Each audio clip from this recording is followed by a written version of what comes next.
Hello and welcome to another episode of Trumps Talks. Today we're going to be talking, we're going to pause it because we don't need to listen to anything in the background. We're going to be talking about ISPs, why they have the power, what they need to do, and why our infrastructure in America is kind of like behind regarding this.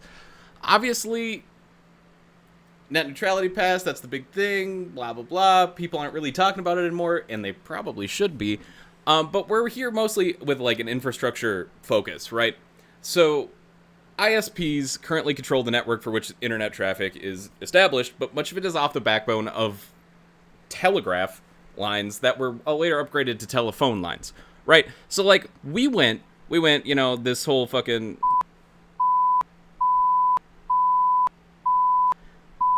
that whole shit, okay? Listening to that shit over lines, okay?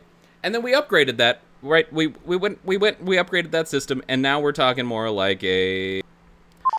Hi, yeah, this line right here is what currently controls our entire fucking internet. This line, the same, hello, are you there? Can you hear me now? That whole shit. So we upgraded from the telegraphs, we went to the telephone lines, and everyone found out that, hey, we can actually convert some of those lines and use them for internet traffic, and it works quite nicely. We can still use this outdated kind of shitty infrastructure and throw our internet on top of that. We also threw cell communications on that as well, which is another large mistake. But again, a lot of that is on the communications networks that were already established. That's why you have Comcast and Charter being two of the bigger ones, usually coastally or regionally based. And they have certain controls over certain states, which is another really shitty thing. But because it's monopoly. I don't think monopolies are a good thing. I don't think anyone would argue that monopolies are a good thing. Because if you have one company in control of one portion of the country, and they also offer internet services, obviously you're going to put those together. You're going to be like, oh, wow, I already watch television through these guys. Why not my internet? The problem with that being is the internet is very vital to everyday life. Most businesses, if not all businesses, most businesses use this, the internet, the backbone, for credit card transactions, just general research and goings on. They use the internet to track their taxes, their income. Like, the internet is now integrated into our daily lives. And the fact that back in the 90s, Mr. Bill Clinton, I don't know, a lot of people seem to like him back in the day, he decided that internet shouldn't be treated as a utility. And back in the 90s, that's a wonderful decision, right? Is it a utility? No, but it has now evolved, grown, and 3/4 of Americans are currently using the internet and they can't see a way to live their lives without it. So that begs the question, why haven't we changed that? Why haven't we revisited that, right? I think we're still looking at the past and saying, hey, that can still apply now. But the truth is, the internet is so much more ingrained in everyone's daily lives than it ever was. Most businesses, again, not all, but probably all of them, are using internet at some point. Whether to do research, to look up different regulations, to file a business license application through their local bureaucracy. So the fact that it's not treated as a utility, that ISPs are responsible for the network of internet traffic, where it goes, how it gets there, and how ingrained it is into the already established telephone networks, that doesn't apply. Like, we as a nation, the US is falling so far behind. In South Korea, you see especially, they have a very robust internet system, and that's because they treated it as a necessity. They saw where society was going and how integral it could be to everyone's lives. They upgraded it, and now they have a far more robust system than we could ever imagine. In the US, again, like, there are people that come from Korea, and I don't have any firsthand knowledge. This is a lot of secondhand knowledge from other people, but there are people that come from Korea that refuse to use our internet service because it is so bad. Like, it is so bad to them at that point that it's unusable. It's like we're using dial-up, right? Imagine the entire world still using dial-up. That is what the US is to other countries that have decided to make the upgrade, to make this the priority. because it is so integrated. Like, think about, I mean, we're all on we're on Twitch right now. Obviously, we're using it.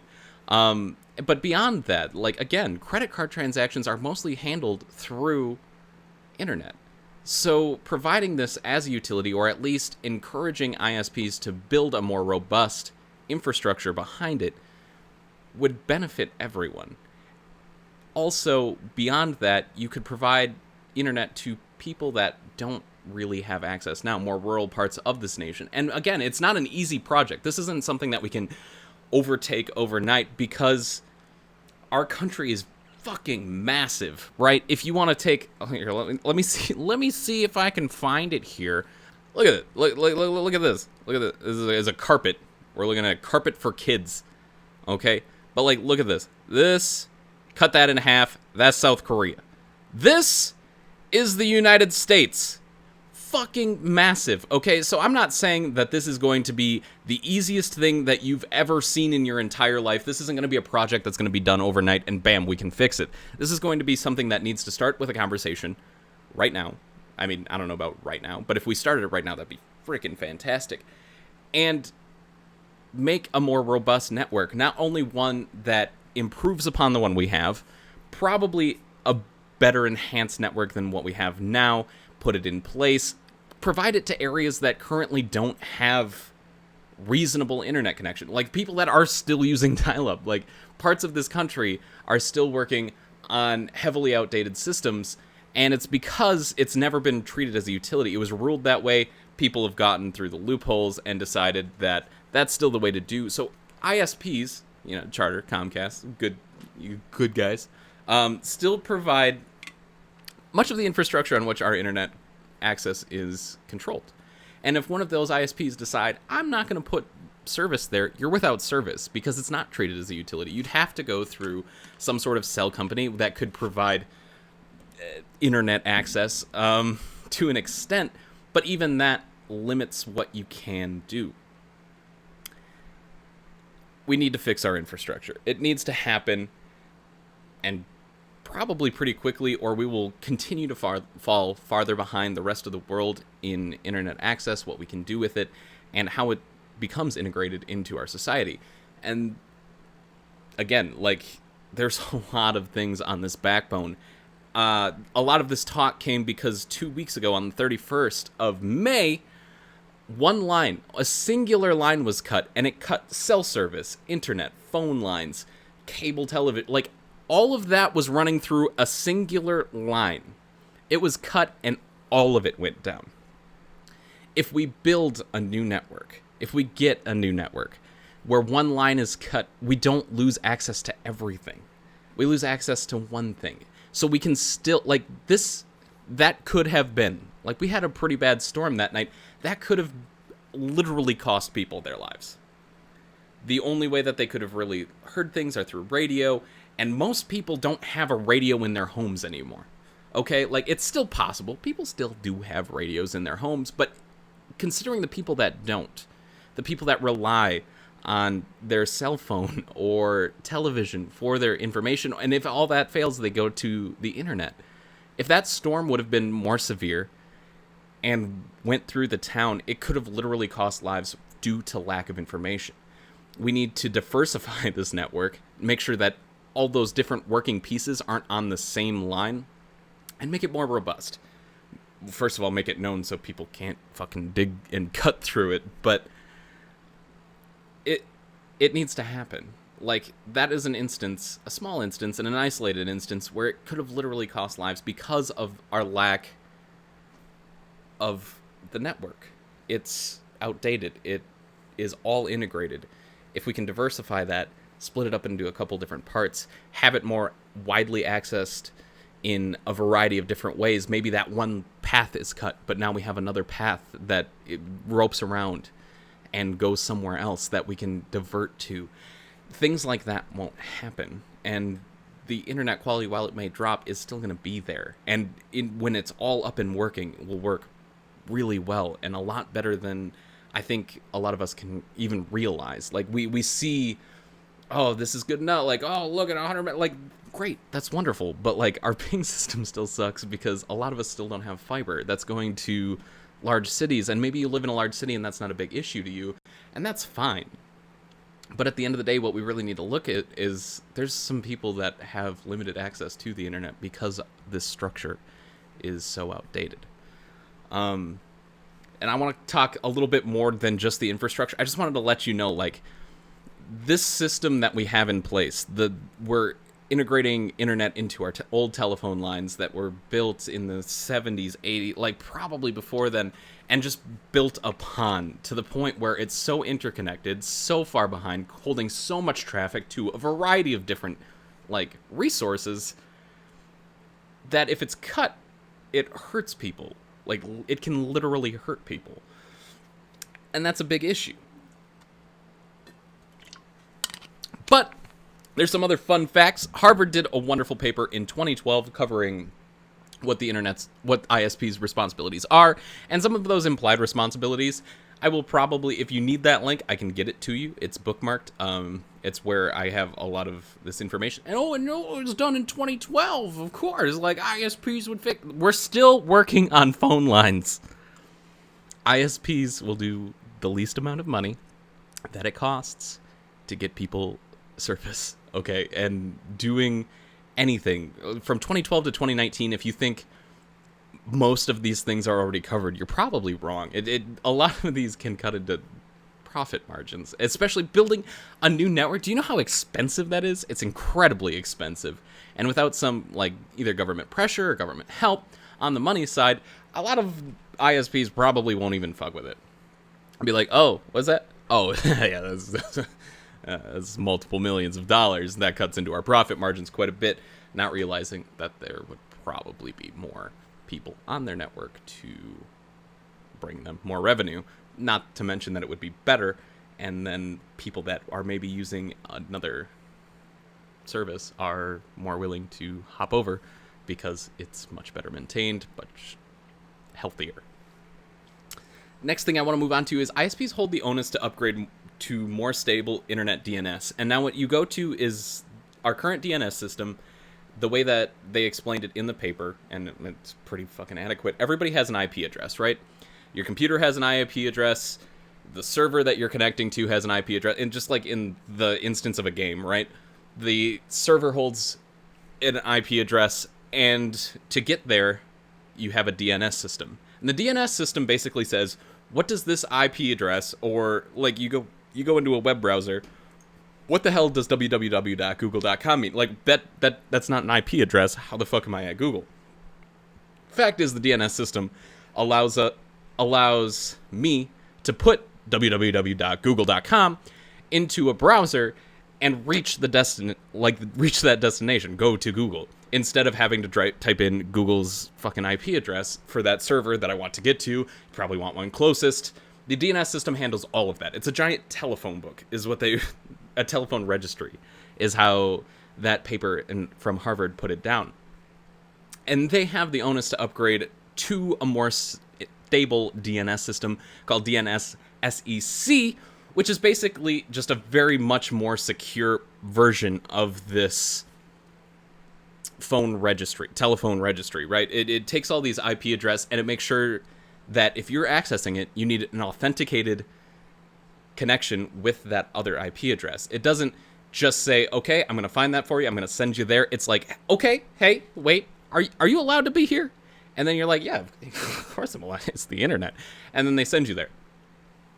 As opposed to, there were a couple different isolated incidents, I believe, in China and somewhere in the Middle East, if I'm correct, where there were giant, massive redirects because of the current DNS system. Not the DNS sec or SEC, but the DNS system was failed because there were either networks, ISP groupings of people that can get into that, manipulate the DNS system to have redirects for multiple fake clicks on certain websites, certain places on the internet, right? Instead of just sending you there, it would send you somewhere else, generate false numbers. And the ability to redirect could be massively harmful. Again, you see the rise of freaking, it's not hostageware, what the hell is it called?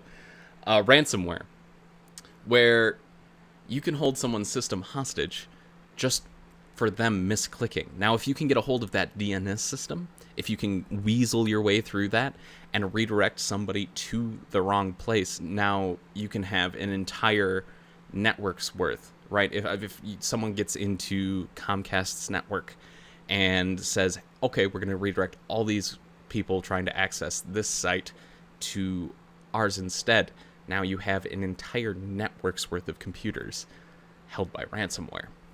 It's so easy to be used by malicious activity, and DNSSEC would basically inhibit, if not stop, the redirects and at large a lot of the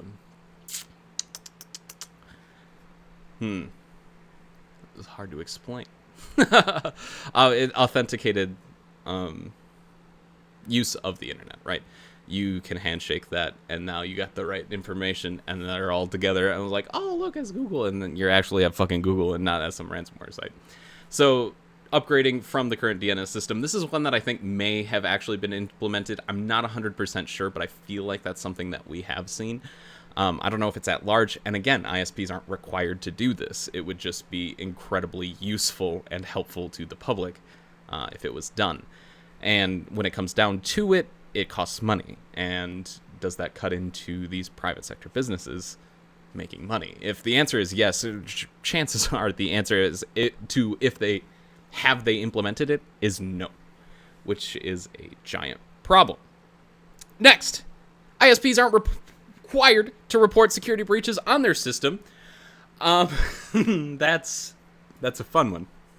So let's say they didn't update to DNSSEC, right? Let's just say they're running the old-ass fucking DNS system. Someone has a massive redirect on most of their network, half of their network, all of it, a freaking eighth of it, right? You break that down, it's still a lot of fucking computers, but ISPs aren't required to report that security breach. What this does is holds back internet really as a whole, including research firms and security firms who could upgrade their own systems to combat that. ISPs in the United States, as it stands by law, are not required to provide... I'm going to move my... Oh, I can't... I don't like this. All right, anyway. They're not required to report security breaches on their system. So security firms, research firms couldn't possibly upgrade their own systems because they are not required to report that by law. There's no law in place that says, hey, if your shit goes down, you have to report that. There's none of that. There's this inherent trust, and a lot of the holdouts on the ISP side are people who think that, oh, but if we report that, all this freaking anonymous data that we have access to isn't anonymous anymore. They have this trial by numbers that if we have enough numbers and we don't report that, we can preserve the anonymity of the people on that network. Whereas a lot of the calls to action for ISPs requiring, or a lot of the calls to have ISPs report their security breaches can be circumvented by anonymous reporting. You don't have to report, each individual, but say, this is how many, this is what they were targeting, and this is how we can, this is what happened, basically. And you don't have to go into individuals. You don't have to say, this computer in this region. You just have to say, this many, this is what they're after, and this is probably where it came from. But again, none of that's required by law in the United States. It can happen at will. Half of my, every night, I don't know about every night, but most nights, when Charter goes down at fucking 1:40 at night or 10 a.m. in the morning because it randomizes itself. It's like, oh, we're just going to go down for a bit. In those 1-2 minute instances, that could be a security breach that I have no idea about. And I am not required to know. I don't have to know. The ISP Charter in this instance has no onus to tell me that. And again, this is something that holds back research as a whole. Like, security firms who are trying to fight cyber attacks don't have access to this information. They have no idea where it started. They have no idea who it affected, what they were looking for.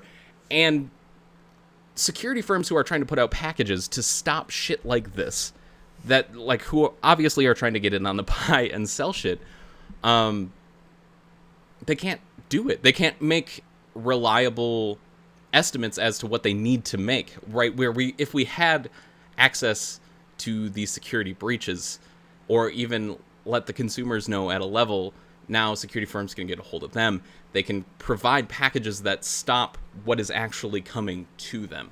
And that's really all we're asking for. Like, hey, let the system as be sucks, okay? But if someone decides to hack into it, we want to know. We want to know. The people that are looking up how to help us want to know, and we want to be helped, right? And that's probably something that we can look into pushing through legislature. It's going to be long, tedious, and again, at the end of the day, does reporting that cost ISPs money? Chances are probably not. This is one of the more easy things to institute, right? It's not like we're really holding anyone back. I don't think we're cutting ISPs money, other than people would be less willing to, like, be a part of their services if they report that there's shit that's going wrong with them. But again, they could always make moves to fix that. But rather than having to make moves to fix that to be more competitive in the market, they don't have to. They just don't have to report it. They can sweep it under the rug, and it doesn't need to happen. And these are the people that we're giving more power, right? Like, oh, let's get rid of net neutrality. Let's make ISPs have more power in the system. But at the end of the day, these are the people that are building a network on fucking phone lines, have an outdated DNS system where the rest of the world has now upgraded, mostly, I wouldn't say at large, but there's a movement to move this DNS system to a DNSSEC, which again is a more secure browsing system, right? In connecting one IP to another IP address, rather than going through that process and not having to be authenticated, and it just basically tells you what IP address equals what URL that you put into your browser. It's a little bit more secure than that, and that's something that just hasn't happened yet. It's relatively inexpensive as far as, like, you want to look at network infrastructure as opposed to upgrading to DNSSEC. It's so much cheaper, and it's so much better. But on top of that, they're not required to report any security breaches that do happen from the lack of this system or from any source, actually. So it's fucked. It's fucked. And last, ISPs aren't required to inform or tell consumers about network threats. There is no onus on them to tell consumers that part of our network, this server bank here, has been attacked. This server bank that you send your information through. Let's say you're doing some online shopping, right? I'm on Amazon. I'm getting something. I don't fucking know. Okay, like I'm buying a new pair of shoes or some shit. It doesn't really matter. I put my credit card number in, and I send that through. My credit card number goes through that server bank to get to Amazon's server bank, so they can finalize that transaction and do what they will with my credit card information, so that way they can ideally process that. Again, there's consumer protections. We're not really going to get into tech companies at large having access to that information and how they store it. That's probably also pretty fucked, but that's something I haven't looked into. Granted, that information has to send through, again, Charter is my ISP, so it goes through Charter's server banks. If that server bank is fucked, if that's being threatened, there's no onus on Charter to say, hey, this part of our fucking structure is being threatened, has been broken into, is attempting to be broken into. Probably don't do this at this time until we figure this out. That's not required. And again, this just comes down to, is it going to cut into profit margins, and why? The big reason being why is we're going to lose consumers because it's not super secure. Everybody knows that the internet is full of malicious intent. There's a lot of people out there trying to get a lot of information, steal it, use it for their own good. And people will understand if they're, because you're a company, like I'm a dude and I could still be like attacked by ransomware, okay, as an individual. Normally they go for businesses, but I can be. No one is going to hate on an ISP that's like, oh shit, our whole system is becoming attacked. Like, obviously, they're a large corporation. They have access and control the flow of a shit ton of information. Like, a shit ton. Okay, like, again, redirects are a huge problem. You can redirect people through the current DNS system. There's already a way to siphon that information off. So if your network is being threatened, there is no onus on the ISP to tell you that. It could be currently attacked, could be attacked in the future. There could be, like, threats. Again, there's no possible onus put on these ISPs to tell you that. And again, you as a consumer could probably regulate your own flow of information, or at least have an informed decision. Okay, this is what's going on. This is probably what I don't want to do at around this time. Instead of putting that onus on the consumer, there is none. Like, Harvard says that Australia has a wonderful system in place where ISPs are actually required to help consumers with attacks to the point of even limiting their own internet access that has an infected computer, quarantining that computer. It limits your internet access, where you can go and where you can send that information, where that information comes from, until that problem is resolved. And that consumer and the ISP work together to fix that problem. Also, Telefonica provides an insurance for 5 years against attacks, which I think in the United States would probably be a better system. Again, you want to talk about cutting into profit margins. Okay, like maybe the ISP doesn't have to work with individual consumers who are attacked over the internet. Be like, oh, that person was really dumb. They didn't have like antivirus. They're stupid. Fuck that guy. Okay, like great. We can still fuck that guy.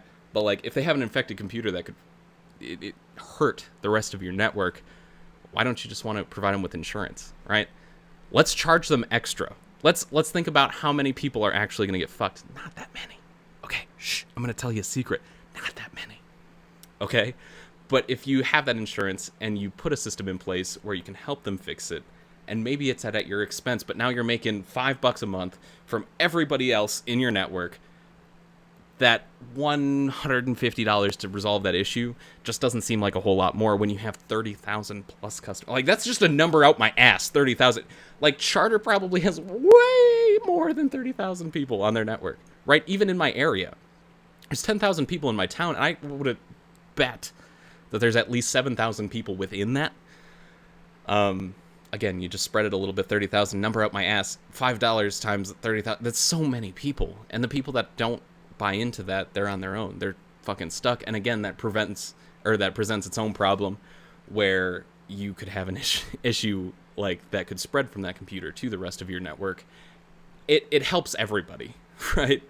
Like, if you help your consumer to get rid of these attacks, to help work through them, to quarantine their internet access for just a little bit until you both can solve it, it makes a safer network for you, the rest of your consumers, stops outages that could potentially happen from a threat like this. There's so many positives for everybody that, like, while, yes, internet insurance, if you get fucked, like, this is a great way to, like, yeah, that's awesome. But if you attack that core issue, you help the consumer to stop these attacks, and when they happen, to resolve them, you're making a safer network for you. Not only that, it probably provides new jobs for people that you have to send out to help fix these problems, right? It's job creation. It's better for your network. It probably gets you more consumers. Like, now, great, now we're telling people that there's security breaches. When there's a security breach, we're going to help people out. How fucking awesome does that look on you? If you're the first ISP to do that, do you know how awesome that looks on you? It's like, yes, not only do we tell our consumers when there's a network breach, when there's a vulnerability within their own system because of our network, we personally send someone out to help them. Not call our shitty fucking phone line that you sit on hold for an hour and a half for someone just to tell you your bill isn't due. Okay, nobody gives a fuck, right? We literally send out a person to do that. You're creating jobs. You're creating a more stable network. You're probably incentivizing people, again, on as a whole, this is kind of speculative. If you're helping people to resolve that, you're probably making more money. It's a good thing. It's a good thing all around. Not only are you creating more jobs, which makes fucking America love you, but you're also, like, having that trust built. And when it comes down to it, and you have to, like, let's talk about this ideal system where the network is nationalized, maybe not, nationally controlled, but nationalized to be built, whether through help or an actual built system. ISPs take control of certain areas. When it comes down to it, the more trustworthy is probably going to be the ones where your consumers are going to go. The consumer base isn't going to flood to people that don't report security issues and don't help them. They're going to go to the ones that do. And that's where you make your money. It's a stretch, okay? It's a stretch. We're talking about a pretty fucking good world here. But that's what we need. We need a stronger infrastructure. Treat it as a fucking utility, okay? I don't care what Bill Clinton said in 1990s, okay? Because the internet is so much more integrated into everyone's daily lives than anyone could have imagined in the 90s, right? Facebook came out, and people are like, oh, it's just some stupid, like, they're going to talk to their friends and post pictures of their food, blah, who cares? Like, okay, but that is now the place where people get their news. Do I agree with that? Fuck no, but it's the place where some people get their news. That is how integrated it has become into our lives. Again, most credit card transactions are done either online, or the transactions themselves in stores are sent through the internet. It's incredibly integrated. We need to treat it as a utility. We need to give everyone equal access to it. And we need to make sure that when it's in the hands of everybody, it not only is it more secure, but because it's more secure, keep a closer eye on security breaches, threats to the network. If we give the consumer that information, just information, in addition to a better network, the system works better for everybody. And again, if we implement some of these small-ass things that are super fucking out there, giving people a rep that they can talk to go send it out to help you fix your issues. Like, you're building trust, you're creating jobs, you're probably making more money because more people want to be on your network. It's better for everybody. Like, the internet is so ingrained that it is legitimately 100% better for everybody. Again, there are 3/4, 75% of Americans who say that they can't live without the internet. Now, is that true? Probably fucking not. And there's a little bit of an over-exaggeration, but that's a lot of fucking people. You wanna get in on that market share? Let's create a better fucking network. Let's get more of those people that don't have access because they're in the middle of bumfuck nowhere. They don't have fucking fiber in their house. Like, let's create a system that people want to be a part of, and not only want to be a part of, but trust you being a part of your system. Let's do that. We can do that. Like, it's far off. And again, the reason that I want to make this talk is hopefully get like one other person talking. And then that one, like, I'm going to pyramid scheme the fuck out of this, right? If I can get one other person talking, and that person gets one other person talking, like, it's going to grow. Granted, linearly, ideally I'd want 2, and then those 2 get 2, and we're pyramid scheme the fuck out of it. Probably not going to happen, but, like, if this discussion can become mainstream, if net neutrality gets repealed, it doesn't disappear from the national conversation in 2 years, not recognizing that there are the powers that we give these ISPs, where there are some things that they should probably be required to do already that they don't. Why are we giving them more power? Like, that doesn't make any fucking sense to me. We probably need to put a new set of regulations on ISPs that aren't outdated, that aren't a part of 2 different fucking bills. Okay? Yeah. You want to know why internet, like, the net neutrality whole thing is a fucking issue? It's because we have one bill presented before the fucking internet even existed, under the Radio and fucking, I think, Television Act of whatever the fuck, and a more current one that kind of more broadly relates to the internet. I can't remember when that one was put in place, but there's these 2 conflicting bills that go at each other. They cancel each other out. It's a fucking loophole that makes its own fucking loophole. We're now putting regulations and precedents in place that are established by two conflicting sources. That is what we're doing. That is our regulatory system for the internet. Okay? Like, we have a system that wasn't even designed for the internet that's a precedent setter for what we're doing with the internet. And then there's one that's a little bit more, but super fucking loose. And they contradict each other because one wasn't even fucking designed for it. Like, why? So let's fucking regulate these people, okay? Like, what can you do? What can't you do? Let's put some of these things that we hope or already think exist into existence in writing. And let's make the fucking internet better for everybody. Let's build a fucking infrastructure off of those regulations so everybody's on the same page, and we can make something that's better for everybody, something that everyone can be a part of.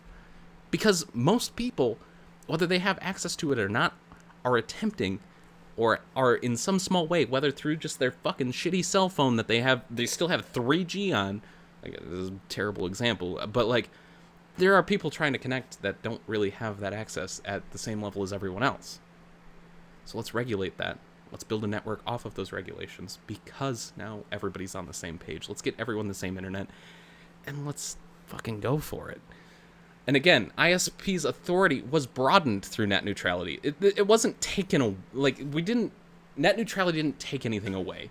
There's a lot of people that I've seen with the argument that, oh my god, there's a required maximum fucking blah, blah, blah that you can send. And I think that might be true, but again, it was fucking outdated. We need to update this to be relevant. And fucking do something. So thank you for coming to my fucking TED Talk, where it just devolved into me shitting on ISPs at the end, because I fucking hate ISPs, and what they're allowed to do, and what I didn't even know that they weren't allowed to do. Shout out to fucking Harvard for publishing this wonderful paper with wonderful sources. I would like to post that in the chat. Right there. Maybe it sends, maybe it doesn't. I can't see my own chat box, so that's fun. Oh, okay, it's kind of going through. It's a wonderful piece of information. That's where I gathered a lot of the stuff that I've talked about here. They have a lot more of the international implication or integration, how it's already done. That's a wonderful site to visit. Now, for my favorite part, where we get to fucking pick on the Jeep Pie, because this guy's a fuck. This is the man that's like, oh, we're gonna give ISPs more power. You know, you're like, oh, why the fuck would we give them more power? And then this guy right here. This was his fucking response to wanting to repeal all of the things that that limited ISPs from regulating what you can do on the internet. Giving these people that already have super loose, expectations, giving them more power and less expectations. Like this dude right here, this fucking guy right here.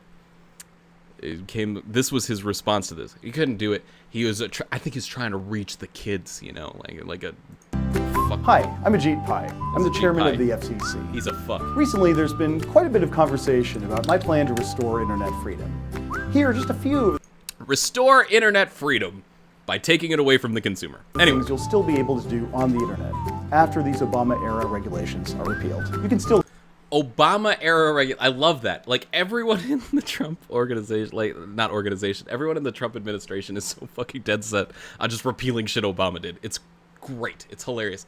Did Obama do that? Yeah, let's get rid of that. Like, that's the mantra of the current administration. Anyway. Gram your food.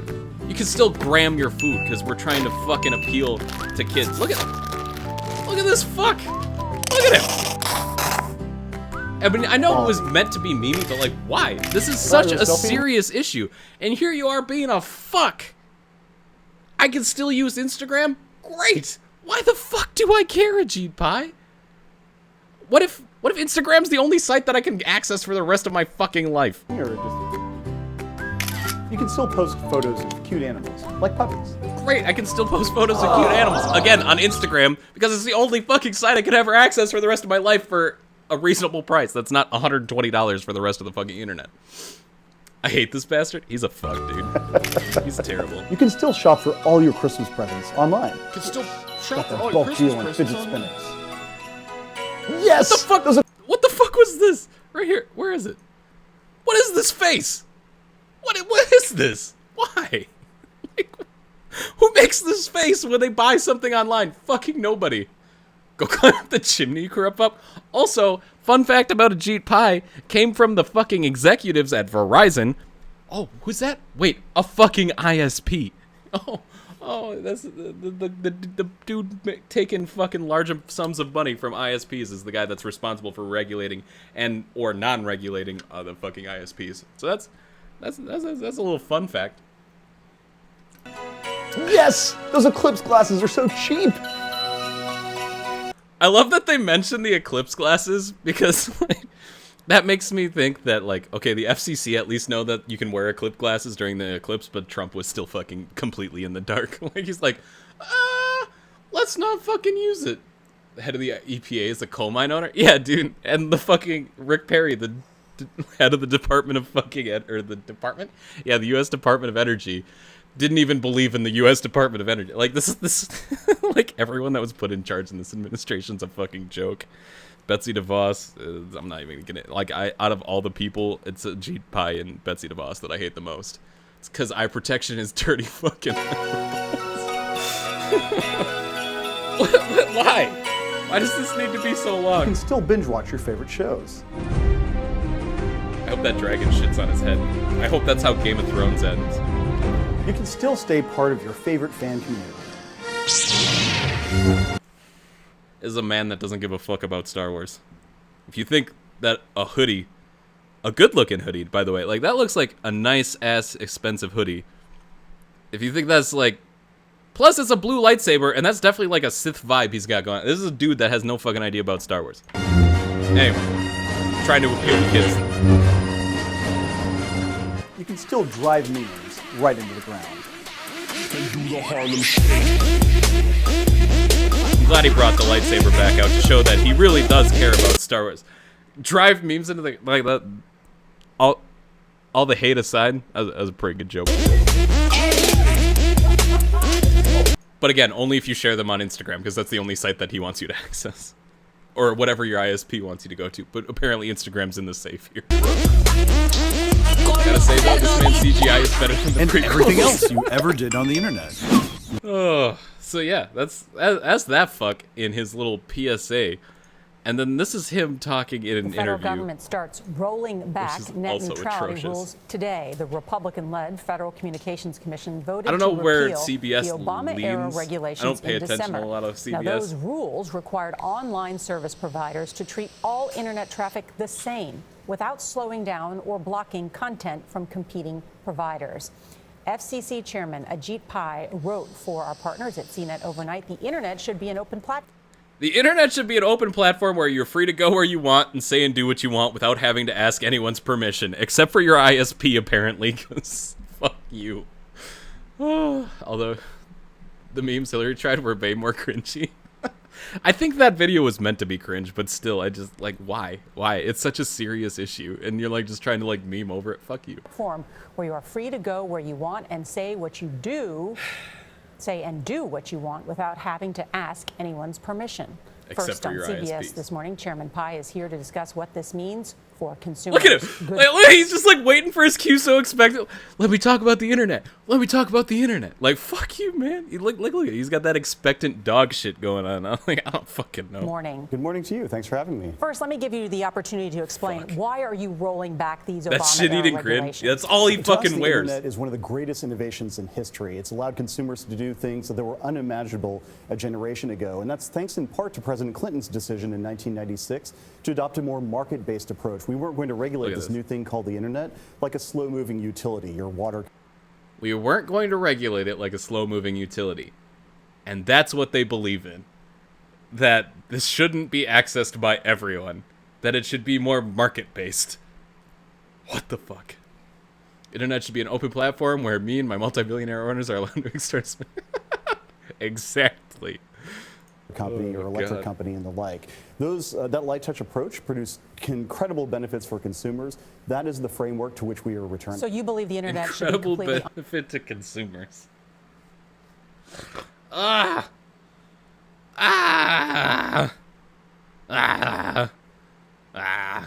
mean, let it grow. Now it's growed. Now your little boy's all grown up. Now it's start to fucking start instituting a bedtime before he fucks half the girls in town, and now you got 37 grandkids that you have no idea how to take care of. unregulated? No, not at all. That's why at the FCC we have a very robust transparency rule, and we've more money the to not build a Trade better Commission infrastructure. to take targeted action against any bad apple in the internet economy that harms consumers. Take target against any bad apple, but we're not going to share that information on who or how we gather that information. These rules were put in place to prevent internet providers from blocking, speeding up, or slowing down access.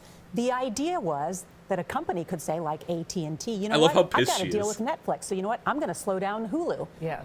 Could they do that now that you've repealed this law? 2 different points. So 2 different points. Instead of answering the fucking question, could they do that now? The answer is yes, chat. Just in case you wanted to know, the answer is yes. They could do that. That is allowed. And instead of answering that with a yes or no question, by the way, answers it with fucking 2 different points. Excuse you, sir. It was a yes or no question. Oh my god. Methods may surprise you. Prior to 2015, when these regulations were imposed during the Obama administration, we did not see the targeted actions like that against internet traffic. Secondly, going forward, we have empowered the Federal Trade Commission to take action against any company, including those in the situation that you mentioned, that might act in any competitive way. So consumers are going to be protected. In any competitive way, right? So if it now becomes an industry standard, that is no longer competitive. It's no longer a competitive advantage. It is now a fucking standard, which can be acted upon at free will, apparently. Well, that was a lie. Of course, they're gonna cover it. These fucking hosts are on point. Look at how skeptical she looks. She knows what's up. Look at her. Her. She knows what's up. And we preserve the incentive for companies to build out better, faster, cheaper internet access for consumers across the country. You said that we hadn't seen that before, but in fact, in 2007, Comcast did just what the... Answer 1, it's Obama's fault. Answer 2, yes, but hidden behind a bunch of corporate lies. Critics have worried about, and AT&T did it as well, pardon me. So in the past, exactly what critics say might happen was happening. So that's not the case, what you said. In the first instance, for example, Yes, it did happen. You fuck. You're lying. Oh, in the first instance, actually. Answer 3, fake news. That situation was resolved without these net neutrality regulations. That was resolved before. It was resolved without it. Yeah, but the point isn't if you resolved it. It's can it happen? And the answer is yes, it can happen. You fuck. These regulations were in place. And the second one, the Federal Trade Commission actually took action almost a year before the FCC did to take action against that throttling case. But the point is that the instinct is there within the companies. It was alive beforehand, but you're saying, well, now look beforehand because the instinct wasn't there. The instinct is there for these companies to do that. And you're now There's a relying... financial incentive. Right. It's a financial incentive, isn't there? So now they know basically they can do what they want, and it's up to the consumers to try to police them. That's not true. So again, both at the FCC... That's not true, because we have these people in place that aren't actually going to protect the consumer, so the consumer does have to police themselves. In the past, murder was resolved with any of the current laws, therefore we don't need those laws. Checkmate. FCC, we have a transparency rule where every company in the United States has to disclose their business practices, and the Federal Trade Commission is empowered to take action against any company who engages in any anti-competitive conduct. We've seen with companies like Facebook. We could stop them, but we won't let you know if we stop them. Say, well, we show you that your privacy settings can be found over here. One of the things that the Senate has said is, you know, it's very hard to find where the rules are. So this transparency, people say, sure, they might somewhere disclose what they're blocking, but it'll be impossible for people to find. And your example is a perfect instance of why... And he doesn't cover it. A perfect example of what, Ajit Pai. How are you dodging this question? The Federal Trade Commission needs to take action. The FCC does not have jurisdiction over companies like Facebook and Google. He wasn't asking about Facebook or Google. He was talking about the FCC and the FTC hiding where the fuck they're putting this information. And your thing is, oh, that's not our jurisdiction. No, it was an example, you fuck! Please pay attention to the context of the question. Damn it! It's only a matter of time before you have to pay Verizon for sites A, F, and Q if you want B sites, and so you need A. Yeah, exactly. It's gonna be fucking Netflix with exclusivity deals for fucking websites. Only the Federal Trade Commission can apply a consistent level of privacy. I don't know if that'll happen, but it can happen. There's a place where that can happen because of this. Like, protection for consumers across the internet economy. Whether you're a Comcast and AT&T or Google or Facebook, consumers need to be protected, and the Federal Trade Commission is the only one under current law that can do that. So starting to... Look at how he responds to that. He's like, you didn't answer my fucking question. The Federal Trade Commission is the only one under current law that can do that. So starting... Yeah, you didn't answer my fucking question, you piece of shit. Today, why do you think it's going to be better for consumers, and how is it going to be better for consumers? It's going to be a tremendously positive thing for consumers. When I talk to consumers, and I've been to everywhere from Los Angeles to the Rosebud Sioux Reservation in South Dakota to Dahlonega, Georgia a few weeks ago, their number one concern about the internet is that they want better, faster, cheaper internet access, more competition. These rules were standing in the way of companies, big and small, making the... Standing in the way how? How? Can you tell me? If it was so in the way, can you tell me why and make me like can you demonize this for me a bit? Don't ask too many questions. I mean, you can ask as many questions as you want. They're all going to be fucking decision to spend money building these networks. I mean, building these networks is hard. It's expensive. Shut up. The heavier the regulatory burden, the less likely they are to do it. And so going forward, we've already heard from some companies like VTEL in Vermont, that are spending millions of dollars to upgrade their networks, especially in rural areas, to get people connected with what I call digital opportunity. This thing that they were probably already going to do, we did this now, and we're going to take credit for that. To John's point, it does seem like it opens a door now for companies to do exactly what you don't want them to do. Again, President Clinton's framework has served us well from 96 until 2015. I'm confident going forward we'll have cops on the beat at the FCC and FTC to prevent that from happening. Cops on the beat. What the fuck is this man's fucking vernacular? Can you... Last Week Tonight host John Oliver urged his viewers to flood the FCC lines, in part because he supports net neutrality regulations. Let's take a look. I am calling upon all of you, the internet's time wasters and troublemakers, to join me once more in just 5 to 10 minutes of minor... Check out that fucking line. I love that link. Go FCC. It's amazing. Okay, but does he know the internet has evolved since the Clinton... No, it's exactly the same. Panzer or Reaver, it's exactly the same. It's never changed. The internet has stayed exactly the same. No more people are using it than they were in 1996. Okay, nope. I need you to do we need this. beat cops to patrol the streets of the internet. Breach, It's the only way. Go to this URL and tell the FCC to preserve net neutrality and Title II.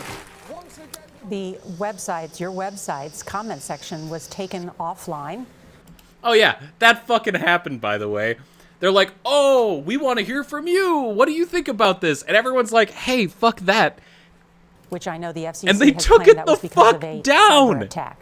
Your critics say the FCC is lying. Can you respond to that? Again, we rely on our career information technology experts, as I've done for the years. We rely on our career IT fucking experts who probably disagree with this regulation. Like this like, fuck this guy. And I think they made a decision that they thought was appropriate based on the facts. Was it just that the web that was actually overwhelmed by the traffic? Again, here too, I rely on the career IT experts too. And they said it was a cyber attack, which we said it was. They said, hey, there's a lot of people coming in. You know how when there's a cyber attack, there's a lot of traffic, and he's just like, oh, it's a fucking cyber attack. Like, that's what this man does with context. Thanks so much for being with us. The federal government. Fucking. I hate Ajit Pai. He is my least favorite person in the entire world. Okay, one of my least favorite people in the entire world. Now, should we dodge all these questions? Skirt. God damn it, dude. This man. You're tired of hearing what the people wanted? That's right. Oh, people don't want what I want. Yeah, that's That's not what we expect. We were expecting more people. That concludes this episode of Troms Talks. Thanks for stopping by. Thanks for hating Ajit Pai and ISPs with me. Talking about some of the things that they're not allowed to do, but why we should somehow give them more power. It's fucking ridiculous. Anyway, thank you guys. Again, net neutrality happened a while ago, obviously, and this was just so, we can still have a discussion about this. What powers ISPs should hold, what ISPs shouldn't hold, why it's still important to talk about these issues when we are falling behind as far as, internet and who it goes to and how we get it and who we can, expand it upon without fucking, without fucking giving ISPs more power. And so we don't fall behind. And so we're not still on the fucking telegraph system that we have in place that was expanded to the telephone system and later the internet. Thank you and good night.